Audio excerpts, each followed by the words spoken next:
할렐루야. 하나님의 은혜가 우리 가운데 함께하기를 예수의 이름으로 축원합니다. 우리 함께 인사하기를 바랍니다. 환영합니다. 사랑합니다. 축복합니다. 평안하십시오. 이 자리에 계신 모든 우리 성도님들 그리고 교회를 방문한 우리 또한 주님의 자녀들 모두 다 주의 이름으로 환영을 합니다. 오늘서부터는 우리가 누가복음을 좀 살펴보려고 합니다. 누가복음은 누가가 쓴 거예요. 누가가 쓴 책이 두 권이 있습니다. 누가복음과 사도행전이요. 목적은 분명합니다. 하나님의 말씀을 정확하게 바르게 알고 신앙생활을 잘 감당하도록 누가가 데오빌로라는 사람에게 기록하는 것인데, 이것은 데오빌로가 대표되는 모든 이방 사람들을 위해서 하나님의 역사가 우리 가운데 임했다라는 것을 알려주기 위해 기록된 책입니다. 그래서 원래 누가복음과 사도행전은 같은 책이에요. 근데 복음서의 분류를 하느라고 마태, 마가, 누가, 요한, 복음서, 그 다음에 사도행전이지만 원래는 하나의 책입니다. 그리고 수신자가 데오빌로예요. 이 데오빌로에게 기록을 해야 될 누가의 목적은 이렇습니다. 모든 일을 근원부터 자세히 미루어 살핀 나도, 3절, 데오빌로 각하에게 차례대로 써보내는 것이 좋은 줄 알았노니. 우리가 말씀을 안다고 하지만 막연하게 할 때가 있어요. 우리 장로님들 예수님에 대해서 아십니까? 당연히 알죠. 그런데 정확하게 아는 것이 중요합니다. 막연하게 알면 자칫 큰일이 날 수도 있어요. 선무당이 사람 잡는다라는 말이 있습니다. 그런데 사실 선무당뿐만 아니라 베테랑 무당도 사람 잡으니까 거기는 갈 필요가 없어요. 그런데 이 말이 나왔었던 이유는 적은 지식을 가지고 잘못된 의학 지식을 가지고 사람을 치료할 수 있다라고 자부하는 사람에게 몸을 맡기면 더 병이 악화될 때, 그때 사용하는 말이죠. 우리가 잘못 알고 있으면 복음이요, 정확하게 적용되는 것이 아니라 왜곡되어 우리가 엉뚱한 말씀을 붙들고 이것이 정말 진리인 줄 착각하고 하나님께서 원치 아니하는 삶의 모습으로서 나아갈 수도 있습니다. 오늘 데오빌로는 로마의 높은 관직에 있는 사람으로 추정이 됩니다. 원래 이름이 데오빌로는 아니었을 거예요. 왜냐하면 데오빌로는 하나님이 사랑하는 자라는 뜻입니다. 예수님을 알기 시작하고 내가 이제 예수 안에 거하겠다라고 확신 가운데 이 데오빌로가 이름을 개명했을 거예요. 그런데 아무리 개명하고 내가 주 안에서 산다 할지라도 정확한 메시지를 알고 있지 아니하면 신앙이 잘못될 수도 있어요. 그래서 누가는 이 데오빌로가 정확한 말씀 가운데 살아가기를 소망해서 이 누가복음을 기록을 합니다. 처음 이 누가복음을 기록할 때 데오빌로의 믿음은 주님이 나의 구주라는 거에 대한 확신은 있고 하나님이 나를 사랑한다라는 거에 대한 믿음은 있었지만 세상의 눈치를 좀 봤던 것 같아요. 왜냐하면 3절과 4절에 누가가 데오빌로에게 이런 표현을 씁니다. 데오빌로 각하.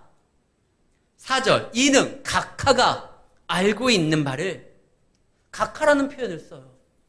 예전에 우리나라에 장로인 대통령이 계셨습니다. 그분이 출석하는 교회가 서울에서 굉장히 유명한 교회예요. 대통령이 그 교회 장로니까 주일날 예배를 드리니까 그때 내각에 있는 장차관들이 그리고 국회의원들이 많이 그 교회에 등록을 했습니다. 근데 그들에게 형제요 이런 말보다 장관님 혹은 군에서 높은 별을 달고 있는 사람들이라고 하면 장군님 이렇게 불려지기를 더 좋아하는 거예요. 아직 믿음의 단계가 성숙되지 않았으니까 세상의 직분으로 수준으로 자기를 교회가 인정해 주기를 바라는 겁니다. 데오빌로도 마찬가지예요. 아직 각하로 불려지기를 원한 거예요. 그러나 누가복음을 통해서 근원부터 살핀 누가의 증언을 통해서 예수님이 어떤 분이신지 알게 되었을 때 데오빌로가 변화가 됩니다. 사도행전 1장 1절, 데오빌로여 내가 먼저 쓴 글에서는, 먼저 쓴 글이 바로 누가복음입니다. 근데 데오빌로를 이야기할 때 뭐라고 표현하죠? 각하가 아니라 데오빌로요. 이제는 데오빌로의 믿음이 세상의 직분으로 불려지는 그러기를 원하는 수준이 아니라 교회의 한 일원으로서 믿음의 공동체 안에 거하고 하나님의 자녀로서 형제로서 불려지기를 더 원했던 거예요. 그가 변화가 된 겁니다. 예수님은 한 번도 무력을 사용해가지고 세상 나라를 정복해 한 적이 없습니다. 오히려 세상을 위하여 자기 목숨을 내어주고 십자가에 달려 죽으심으로 모든 인류를 구원해 주셨죠. 그런데 그 말씀을 붙들고 그 사실을 마음에 새기고 나아가는 사람들에게는 성령의 능력이 나타나는 거예요. 예수님은 세상을 무력으로 정복하지 않았지만 그 사랑으로, 복음으로 사람들의 삶을 변화시킨 겁니다. 이 데오빌로가 바뀐 거예요. 사실 누가는 예수님의 제자가 아닙니다. 12제자 안에 포함되어 있지 않습니다. 사도라 함은 예수님의 직접적인 가르침을 받은 사람을 사도라고 합니다. 그래서 사도 바울을 우리가 이야기할 때 바울이요, 그 사도성에 대해서 많이 공격을 당했어요. 네가 무슨 예수님한테 직접 배웠느냐. 그때 사도 바울이 변론을 하죠. 나는 다메섹 도상에서 살아계신 부활하신 예수님을 직접 만났고 그의 말씀을 들었다. 직접 예수님의 말씀을 듣는 사람이 사도입니다. 누가는요, 아니에요. 그는 나중에 복음을 듣게 되고 믿게 되었습니다. 우리도 예수님의 직접 그분의 얼굴을 보고 그분의 음성을 들어서 이 자리에 있는 게 아니에요. 그러나 증인들의 고백을 통해서 우리는 예수님이 우리를 사랑하시고 우리를 위하여 구원하셨다는 사실을 확신하게 되었고 믿게 되었습니다. 그러면요, 직접 보지 못했다 할지라도 그것을 목격하고 증언한 사람들의 증언을 우리가 말씀으로 받아들이면 동일한 은혜가, 동일한 역사가 나타나는 거예요. 누가는 사도 바울을 통해서 하나님의 말씀을 듣습니다. 우리가 말씀 한 절 보겠습니다. 디모데후서 4장 11절. 그때 바울이 감옥에 있었을 때 누가만 나와 함께 있느니라. 다른 사람들은 다 뿔뿔이 흩어졌는데 혹은 사역을 위해서 혹은 세상을 사랑해서 자기를 떠났는데 누가만 나와 함께 있다. 누가는 바울의 마지막을 지켰던 사람입니다. 그리고 바울과 함께 고난의 순간에서도 하나님의 약속을 붙들고 말씀을 새기고 믿음으로 승리했던 사람입니다. 직접 예수님을 보지는 못했지만 그분을 본 제자들의 증언과 사도 바울의 증언을 통해서 누가는요, 누구보다도 하나님의 말씀에 가까운 사람이었고 그리고 이 놀라운 성경을 기록합니다. 누가가 기록한 누가복음과 사도행전은 신약 성경의 74.5%의 분량을 차지합니다. 성경을 가장 많이 기록한 사도 바울이 13권을 기록했는데 분량적으로 따지면 누가보다 4%가 좀 부족해요. 누가가 가장 많은 신약의 성경을 기록을 합니다. 그리고 그 말씀을 들었던 사람들이 많은 변화를 가지고 오죠. 우리도요, 이 하나님의 말씀 참 신기하죠. 이 말씀을 정확하게 붙들면 어느 상황이 있든지 그 동일한 성령의 능력이 우리 삶 가운데 나타나게 되어 있다는 것입니다. 이것을 누가 아느냐? 우리 믿는 사람들뿐만 아니라 사탄도 알아요. 그래서 복음이 증거될 때 어떻게 해서든지 이 복음이 사람들에게 전해지지 못하도록 방해하는 세력들이 있습니다. 이 말씀이 들어가면 변화가 되니까요. 세상이 달라지니까요. 그래서 독재자들이 특히 공산국가에서는요, 말씀을 막습니다. 교회가 세워지면 변화가 일어나거든요. 근데 그들이 잘 몰라서 그래요. 이 변화가 잘못된 변화가 아니라 우리를 새롭게 하고 살리는, 두렵게 하는 것이 아니라 자유케 하는 복음이라는 거예요. 근데 복음이 들어오면 변화된다라는 그 사실만 알고 있으니까 기존의 세력을 지키려고 많은 사람들이 복음을 탄압합니다. 초창기에 우리나라에도 복음이 들어올 때 쇄국 정책을 하면서 서양계 모든 것들은 다 잘못됐다고 해서 그것을 전하는 사람들을 잡아 참수했었잖아요. 몰라서 그런 거예요. 그러나 바로 알게 되면 이 복음이 나의 삶을 뒤흔드는데 나쁜 쪽이 아니라 좋은 쪽으로 새롭게 만드는 것입니다. 그래서 우리는 모르는 사람들에게 정확하게 알려줘야 돼요. 정확하게 가르쳐줘야 돼요. 사단은 이 복음을 막으려고 합니다. 그럼에도 불구하고 복음이 증거되니까 어떻게 하냐? 전략을 바꿔요. 복음의 메시지를 왜곡하는 거예요. 사탄도 예수님을 시험할 때 기록되었으되 성경의 말씀으로 예수님을 유혹하기 시작합니다. 잘못된 방향으로 말씀을 적용케 만들려고 하고 교묘하게 비틀어요. 처음에 아담과 하와에게 뱀이 접근했었을 때, 사단이요, 접근했을 때 뭐라고 하죠? 이거 먹으면 죽는다. 그 이유가 뭡니까? 말씀을 떠나기 때문에, 하나님의 뜻에 어긋났기 때문에 문제가 되는 것이기 때문에 이것을 먹으면 안 된다고 해야 되는데, 너 그거 먹으면 하나님처럼 되니까 하나님이 자기처럼 될까봐, 자기와 이제 동등되게 될까봐 그거 불편해가지고 먹지 말라고 한 거야. 이 하나님의 의도를 바꾸는 거예요. 그래서 우리는 정확하게 말씀을 알아야 돼요. 잘못 알면 잘못된 것을 붙들고 잘못된 방향으로 나아가는 것입니다. 우리 교사님들, 아이들을 지도할 때 어떻게 해야 되죠? 내가 그냥 풍문으로 들은 이야기를, 내가 어려서부터 모태신앙으로서 알고 있었던 내용들을 그냥 아이들에게 재미난 이야기로 설명해주고 이러면 안 돼요. 말씀을 준비할 때 정확하게 준비하고 기도함으로 준비하고 공과를 준비해야 됩니다. 예전에 우스갯소리로 그런 말이 있었잖아요. 어떤 분이 예수를 믿으면 복 받는다라는 것을 알고 아이들에게 지도하는데 공과를 제대로 준비하지 않고 자기가 아는 바를 그냥 전하는 거예요. 믿음의 조상 아브라함이 있다. 아브라함이 하나님을 믿어서 얼마나 큰 복을 받았는지 모른다? 너희들 그거 알아? 미국의 16대 대통령이 되는 거야. 아브라함 링컨. 그게 그 아브라함이 이 아브라함 아니잖아요. 그러니까 어설프게 알고 있으면, 정확하게 모르면 엉뚱한 걸 가르칠 수가 있어요. 나중에 아이들이 자라서 그 아브라함이 이 아브라함 아닌데 알게 되면요, 그동안 그 선생님이 가르쳤던 모든 메시지에 대해서 의심을 품을 수도 있다니까요. 정확하게 알아야 되고 정확한 걸 가르쳐야 됩니다. 그래서 지금 누가가 내가 이제 정확한 메시지를 데오빌로 가카 당신에게 알려주려고 합니다. 누가는 의사예요. 뿐만 아니라 누가는 역사가였어요. 그러니까 논리적이었고 나름대로 역사를 객관화시켜서 그것을 다음 세대에다가 알려줄 수 있는 그런 재능을 가지고 있어요. 그런데 누가가 자신이 가진 은사와 재능, 달란트를 통해서 나름 자료를 모아서 결국 만들어낸 게 누가복음 아니에요. 그는 재능이 있었지만 하나님 안에서 이것을 기록하게 됩니다. 그래서 말씀해 보면 2절 말씀, 처음부터 목적한 사람들이 많았으나 3절, 이 모든 일을 근원부터 자세히 물어 살핀 나도 데오빌로 가카에게 이것을 전하려고 합니다. 그런데 여기에서요, 우리 가운데 이루어진 일에 대해서 내가 이제 설명하고 표현하고 나타내려고 한다고 말을 할 때 이미 되어진 일, 헬라어 원문에 보면은요, 1절, 우리 중에 이루어지는 사실에 대해서.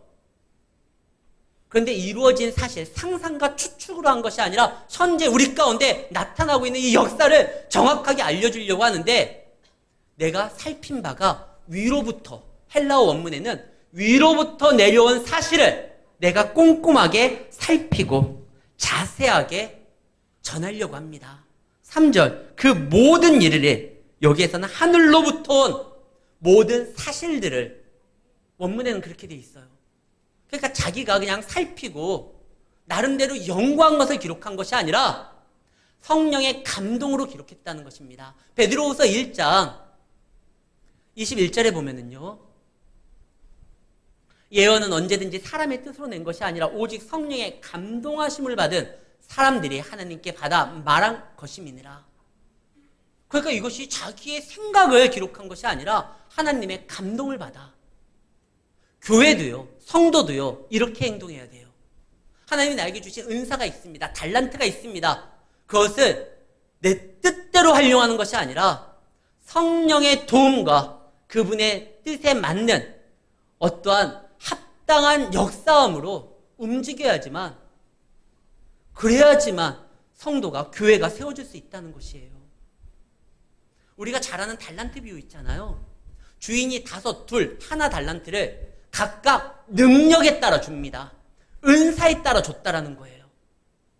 그런데 5달란트 남긴 사람, 받은 사람은 열심히 또 활용해가지고 5을 더 남깁니다. 2달란트는 2달란트를 더 남깁니다. 1달란트 받은 사람은요, 땅이 묻습니다. 그래서 많은 분들이 이렇게 말을 해요. 그 말이 틀린 건 아니에요. 은사는 활용해야지 땅에 묻으면 안 된다. 그런데요, 땅에 묻은 것도 나름대로 그가 판단하고 생각해서 자기의 재능으로 땅에 묻은 거예요. 이 달란트가요, 오늘날 뭐 화폐 단위로 100만 원, 200만 원이 아니에요. 지금으로 따진다면은 수억 원이 되는 큰 돈이에요. 그것을 땅에 묻으려고 하면 땅을 얼마만큼 파야 됩니까? 이 사람이요, 그냥 게으르고 뭐 그런 사람이 아니에요. 나름 자기가 받은 지식과 재능을 통해서 살펴본 거예요. 그러니까 주인이 나중에 이거 내놓으라고 할 때 내가 혹 까먹으면, 지금 보니까 경기가 안 좋은데 지금 무엇을 할 때가 아니라 잠깐 멈출 때다. 그래가지고 땅에 묻은 거예요. 나름대로 살펴보고 자기가 가진 어떠한 은사와 지혜를 통해 가지고 행동한 게 땅에 묻은 거예요. 그 주인이 나서 뭐라고 할 때, 아, 주인이요, 당신은 뭐 심지 않은 데서 거두거나 뭐 이런 분이 아니니까 내가 땅에 묻었습니다. 그때 주인이 정말 이윤을 내가 생각했다고 하면, 야, 은행에다 맡기지. 지금 주인이 속상한 건 뭐냐면요, 각각 능력대로 준 거거든요. 그 능력대로 줬을 때 자신들의 재능으로만 움직이는 것이 아니라 그것을 준 주인의 뜻, 주인의 생각, 그리고 그 주인의 종으로서 주인이 구축해놓은 인프라를 통해서 무엇인가 하라는 거예요. 우리는 우리가 받은 재능대로만 살아가는 게 아닙니다. 그래서 교회는 항상 모이면 뭐부터 하죠? 기도부터 해요. 어떠한 행사를 시작하든지 기도부터 해요. 우리 선생님들 중고등부 지금 오늘까지 친구 초청 그 행사를 했잖아요. 목요일 날도 금요일 날도 학교 앞에 나아가서 아이들에게 전도도 하면서 열심히 노력하고 수고하고 애썼습니다. 그러나 그들의 애씀과 수고만으로서 한 게 아니라 그들이 모일 때마다 뭐예요? 기도예요. 이것이 우리의 노력과 수고의 대가로서 어떤 열매가 오는 것이 아니라, 하나님, 우리는 최선을 다했지만 최고의 하나님인 하나님께서 우리와 함께 해주셔야 됩니다. 그래서 기도해요. 기도하면서 간구합니다. 그런 다음에 이루어진 모든 것들은 혹 결과가 나쁘던 좋던 그건 다 성령의 역사함으로 반드시 하나님의 뜻 가운데 이루어진 일이기 때문에 가치가 있는 거예요. 지금 자기가 가지고 있는 재능뿐만 아니라 하늘로부터 온 그 사실을 성령의 감동으로 이것을 기록하기 시작합니다. 그러니까 이 말씀을 2000년이 지났어도 이 말씀을 듣고 마음에 새기고 말씀대로 살아가는 자들에게는 능력이 나타나는 거예요. 지금 근원부터 살핀다고 했는데 그 근원, 누가가 생각했었던 그 근원이 어디서부터 시작이냐? 바로 세례 요한의 탄생서부터입니다. 예수님을 처음으로 목격한 사람이 누굽니까? 세례 요한이에요. 무슨 말씀입니까? 성경에서 세례 요한과 예수님이 만났었던 첫 번째 장면이 뭐였죠? 세례 요한이 그 세례를 줄 때 예수님이 딱 오잖아요. 그때가 예수님이요, 공생에 시작하는 첫 스타트였습니다. 그러니까 예수님이 이미 30년을 지난 다음에 세례 요한을 만난 거예요. 그러면 30년 동안 수많은 사람을 예수님이 만났을 거 아닙니까? 예수님이 태어났었을 때 그 태어난 그 장소에 누가 갔죠? 목동들이 갔어요. 나중에는 동방박사들이 별 보고 왔어요. 정결 의식에 따라 예수님이 이제 아기였을 때, 성전에 올라갔을 때 그 예수님을 보고 예언의 말씀을 했었던 선지자들이 있어요. 안나라는 선지자도 있었고, 그들이 먼저 본 거 아닙니까? 세례 요한은 30년 후에 세례를 베풀 때 만났으니까. 아니요, 세례 요한이 먼저입니다. 성경에 보면 그 마리아에게 수태고지가 나타나죠. 가브리엘 천사가, 처녀여 복받았다, 너가 이제 메시아를 잉태할 것이다, 그리고 낳을 것이다. 그 이야기가 그 여인이 받아들이기에 너무나 놀라운 메시지니까 그때 한 가지 증표를 줍니다. 너희 사촌이 지금 임신했으니 그 엘리사벳에게 가라. 이 마리아가 엘리사벳을 찾으러 갑니다. 천사의 말을 듣고 갔더니만 엘리사벳이 뭐라고 하죠? 내 뱃속에 있는 이 아이가 자신의 주를 보고 자신의 왕을 보고 뛰놀고 있다. 그런 말을 하거든요. 먼저 세례요한이 복중에 예수님으로 인하여 가장 반응했던 첫 번째 사람이었어요. 그리고 그가 30년 후에 다시 예수님을 만났을 때 보라, 세상죄를 짊어지는 하나님의 어린 양이다. 나는 그의 곁에 서서 신발끈 하나 감당도 못하겠다. 너희들은 그를 따라야 된다. 증언을 합니다. 예수님을 가장 먼저 목격했고 예수님이 하나님의 아들이고 세상죄를 짊어갈 우리의 구세주라는 것을 이야기했었던 그 세례요한, 그 탄생이 먼저 시작돼야 된다라고 생각해서 데오빌로에게 누가가 그걸 기록하는 거예요. 내가 근원부터 처음부터 그냥 자세히 알려드리겠습니다. 신앙의 ABC서부터 가르쳐드리겠습니다. 그러면서 이제 쓰는 거예요. 우리가 복음에 대해서 흔들릴 때, 믿음에 대해서 흔들릴 때 근원부터 살펴보기 위해서는 이 누가복음을 봐야 돼요. 그리고 이방인들이 이 복음을 받고 이 말씀을 붙들었을 때 변화되었었던 것처럼 우리도 얼마든지 신앙이 나태하거나 신앙에 있어서 어려움이 있을 때 이 말씀을 붙들어야 됩니다. 돌아가면 다시 새로워질 수 있습니다. 지금 이제 기록을 하는데 누가 먼저 등장을 하느냐? 세례요한의 엄마와 아빠에 대한 소개가 있습니다. 아버지는 사가랴, 어머니는 엘리사벳. 그들은요 6절 말씀에 놀라운 믿음을 소유하고 있습니다. 이 두 사람이 하나님 앞에 의인이니 주의 모든 계명과 율례대로 흠이 없이 행하더라. 완벽한 의인들입니다. 그럴 수밖에 없는 게 이 아버지는 그 사가랴는 제사장이에요. 어머니는 아론의 자손이에요. 신앙적으로 따지면 금수저들이에요. 믿음 생활 좋게 감당할 수 있는 그런 시대에 태어났으니까 당연한 거 아닙니까? 그런데요, 이때 세례요한이 탄생하기 전에 이 아버지 스가랴가 제사장으로서 성전에서 섬겼었을 때 이때 이스라엘은 제사장이 약 2만여 명이 넘었습니다.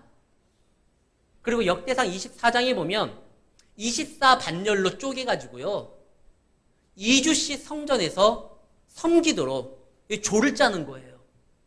이 사가랴는 아비야 반열의 8번째 아비야 반열의 사람으로서 지금 성전에 들어가서 봉사를 하려고 합니다.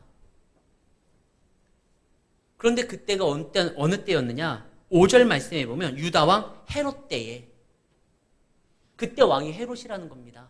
이 왕이 얼마나 잔혹하고 포악하고 못된 왕이었는지 우리 알고 있잖아요. 예수님이 동방박사로 인하여 베들레헴에 탄생했다는 소식을 들었을 때 그때 헤롯 대제가요 2살 아래 모든 아이들을 다 죽이라고 합니다. 자기에게 조금이라도 위협이 되면 아이라 할 거 없이 잔혹하게 학살하는 왕이 헤롯이에요. 정말 잔인해요. 그리고 사치스러운 왕이었어요. 그래서 세금을 정상적인 세금이 아니라 사람들이 너무나 버거워할 정도로 중과세를 내게 만들었습니다. 그리고 잔인했어요. 이스라엘 사람이 아니에요. 에돔 사람이에요. 헤롯은. 원수의 나라의 왕이 되어서 백성을 사랑으로 품는 것이 아니라 원수 대하시 공격하고 학살을 했습니다. 그것이 너무나 끔찍하니까 로마 황제가 경고를 내요. 너 그렇게 하지 말아라. 오죽하면 황제가 이 헤롯에게 경고할 정도로 나쁜 왕이었어요. 그런 왕이 통치하는 시대에 신앙생활을 감당하는 것입니다. 쉬운 게 아니에요. 우리가 요즘 신앙생활을 감당하기 어렵다라고 이야기를 합니다. 그러나 기독교 역사상 단 한 번도 신앙생활하기에 좋았던 적 없습니다. 초대교회 때는 예수 믿는다는 사실 하나만으로 짐승의 밥이 됐고 밤을 밝히겠다고 사람 몸에다 기름을 붓고 화형을 했어요. 예수 믿는 사람들. 중세시대는 다 예수 믿는 사람들이니까 신앙생활하기에 좋았던 거 아닙니까? 그러면 왜 종교개혁이 일어났겠어요? 그때가 암흑시대였습니다. 한 번도 신앙생활하기에 좋았던 세상이 없어요. 그러나 그런 세상 가운데서도 믿음으로 이겨내고 승리한 사람들이 있었다는 것입니다. 오늘 우리 믿음 생활하기, 신앙 생활하기, 세상이 우리를 응원하면서 우리를 반겨주는 그런 시대가 아니에요. 말도 안 되는 말로 기독교를 모욕하고 조롱합니다. 제가 이번에 헬스장에서 운동하면서 이제 운동할 때 지루하니까 유튜브를 하나 시청하는데 수리남이라는 영화 있었죠. 거기에서 야 그래도 너희들하고 예배 드리니까 좋다야. 즉각 반응하고. 잠깐 그거 19세인데 네가 어떻게 봤어? 그 수리남이라는 좀 잔혹해서 그래요. 그게 사실을 바탕으로 만들었다고 영화 시작할 때 아예 써놔요. 이것은 사실을 바탕으로 만들었습니다. 맞아요. 그런데 딱 하나 사실이 아닌 게 있어요. 거기에서 악당으로 나오는 사람은 정말 사기꾼이고 악당이지 목사가 아니에요. 그 사람은 목사가 아닌데 유일하게 다른 건 다 팩트로 사실대로 이 영화를 만들었다고 하는데 정작 가장 나쁜 악당이 목사로 나와요. 너무 화가 나는 거예요. 그런 시대에 우리가 살고 있어요.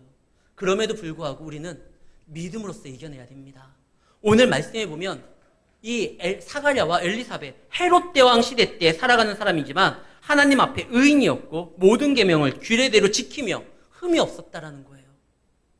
어려운 시대도 신앙으로서 살아갈 수 있습니다. 다니엘도, 다윗도, 에스더도 다 어려운 시대에 별과 같은 믿음으로서 살아갈 수 있었어요. 그러면 그렇게 살아가는 사람에게는 하나님의 놀라우신 은혜와 축복이 막 쏟아진다? 근데 웬걸요? 당황스러운 말이 나옵니다. 7절 말씀. 엘리사벳이 잉태를 못함으로 그들에게 자식이 없고 두 사람이 나이가 많더라. 아니 적어도 예수님을 믿으면 뭐 남들보다 훨씬 더 좋은 차를 타고 좋은 집에서 좋은 위치에서 떵떵거리고 살 그런 건 바라지도 않아도 적어도 남들처럼 평범하게는 살아야 되는 거 아닙니까? 남들이 다 누리고 남들이 다 경험하는 거 보통 사람들이 느끼는 거 그 정도는 살아가야 되는 거 아닙니까? 믿음 생활 잘 감당하면은요. 근데요. 아이가 없었더라. 지금 시대와 다릅니다. 이때 당시에 고대근동 아시아 때 특히 기독교 문화 이스라엘 백성들이 하나님을 섬긴다고 하는 그 문화에서는요. 아이가 없는 건 문제가 돼요. 왜냐하면 첫 번째 하나님의 축복이 생육하고 번성하고 땅에 충만하라고 했습니다. 그리고 이 당시의 사람들은 무슨 생각을 하든 저 사람이 뭔가 불편하고 문제가 있다 그러면 그건 죄 때문에 그렇다라고 이야기를 해요. 예수님 당시에 어떤 사람이 태어날 때부터 안 보입니다. 그때 뭐라고 하죠 제자들이? 저 사람은 부모 죄 때문에 안 보이는 겁니까? 지 죄 때문에 안 보이는 겁니까? 뭐든지 죄하고 연결을 시키려고 했어요. 아이가 없다? 그거 죄 때문이야. 그러지 않거든요. 성경에는 뭐라고 되어 있습니까? 우리가 당하는 고난 중에 상당 부분은 하나님의 영광을 드러내기 위해서 하나님께서 무대를 만드시는 것일 수가 있어요. 그런데 그것을 가지고 자꾸 죄로 연결시키면 안 돼요. 그런데 지금 아이가 없습니다. 그러니까 사람들이 뭐라고 수군거렸을 거예요. 제사장이면서. 의롭게 산다고 하면서 뭔가 우리가 모르는 죄를 졌기 때문에 애가 없는 거야. 참 속상해요. 제사장 직분을 감당하는 데서도 이거 문제가 돼요. 그럼에도 불구하고 그들은 성전에서 자신들의 위치에서 자신들이 감당해야 될 성도로서의 사명을, 제사장으로서의 사명을 움직입니다. 날마다 나아가 기도합니다. 성전에 나아가 백성들을 위하여 하나님 앞에 예배를 드립니다. 하나님께서 우리에게 안 주실 때는 그것에 대해서 우리를 골탕 먹이려고 하는 것이 아니에요. 그만큼 더 기도가 필요할 때라는 것이고 가장 좋은 것을 지금 준비하고 있는 겁니다. 아직 응답되지 않은 기도가 있습니까? 아직 큰 거 한 방 남았습니다. 하나님께서 지금 준비하시는 거예요. 지금 이 흠없고 믿음 생활 어려운 시대 가운데 신앙을 지키면서 살아가는 이 사가랴와 엘리사벳 그 가문의 하나님은 당연하듯이 결혼하면 당연히 아이가 태어나고 이게 아니라 정말 기도함으로써 준비한 아이를 하나님이 허락해 줍니다. 여자가 낳은 자 중에 가장 큰 자가 누구라고 되어 있죠? 세례요한이요. 하나님이 이 흠이 없고 믿음 생활 잘 감당하는 그러나 당연한 것이 아니라 이것이 하나님이 생명을 주시는 분이 그 가정에 허락하는 은혜라는 것을 알게 하기 위해서 좀 뜸을 들이셨지만 가장 귀한 것을 허락해 줍니다. 지난 금요일 예배 때 제가 금요일 예배에 참여한 분들에게 영상을 하나 보여줬어요. 23년 KBS 연예대상에서 대상을 받은 사람이 최수종 씨입니다. 그 사람은 연기만 하면 시청률이 대박이에요. 그는요, 연기 대상을 3번이나 받았습니다. 98년에, 2002년에, 그리고 2008년에 받았어요. 그는 출연만 하면 뭐 놀라운 화제성을 이룹니다. 근데 그가요, 10여 년 동안 상복이 없었어요. 그러다가 작년에 받습니다. 연예대상을. 그러면서 이런 말을 하죠. 생중계 때. 내가 당연하게 생각했던 모든 것들, 하지만 이것이 한번 뜸들인 다음에 하나님의 은혜였음을 고백합니다. 그리고 눈물을 흘려요. 그는 늘 연기가 자기는 잘하니까, 작품도 자기에겐 좋은 것만 들어오니까. 근데 시간이 지나니 이것이 자기 어떤 실력과 노력만으로 된 것이 아니라, 하나님이 나에게 생명을 줬고, 나에게 재능을 줬고, 나에게 달란트를 줬으니 이것이 이루어진 거 아닌가? 나중에 이제 고백을 하게 되는 거예요. 하나님이 뜸들이는 데는 이유가 있어요. 아직 응답되지 않은 기도 내용들이 있습니까? 이제 큰 걸로 하나님이 준비하고 있습니다. 엘리사벳과 지금 사가랴, 의심도 되고 하나님의 사랑에 대해서 원망도 될 수도 있지만 그들은 포기하지 않습니다. 더욱더 하나님 앞에 나아가 그들은 백성들을 위해서 기도했고 자신들의 삶을 위해서도 성전에서 하나님 앞에 섬기고 나아갔습니다. 그때 놀라운 은혜가 그 가정에 임하게 되는 것이죠. 우리도 마찬가지입니다. 모든 것을 당연하게 생각하지 마십시오. 그리고 하나님 앞에 더욱더 간구함으로 나아가십시오. 그렇다고 하면 여러분들의 모든 내용들이 하나님의 가장 좋은 선한 때에 이루어질 것입니다. 오늘 그것을 알려주려고 그래서 누가는 이것을 기록합니다. 처음부터 신앙이 좋은 가정에 어려움이 있지만 그래서 많은 사람들에게 그걸로 인하여 공격을 당하겠지만 그러나 그들이 끝까지 믿음을 포기하지 않고 나아갔을 때 하나님이 가장 값진 것으로 허락했다. 이건 모든 믿는 사람들이 들어야 될 진정한 복음입니다. 끝까지 인내하시고 어려움이 있을 때 견디시기를 바랍니다. 견딘다고 하면 주의 때에 이루어집니다. 그것이 하나님이 우리에게 주신 약속입니다. 그 약속을 붙들고 이번 한 주도 믿음으로 살아가는 승리하는 우리 성도님들이 되시기를 예수의 이름으로 축원합니다.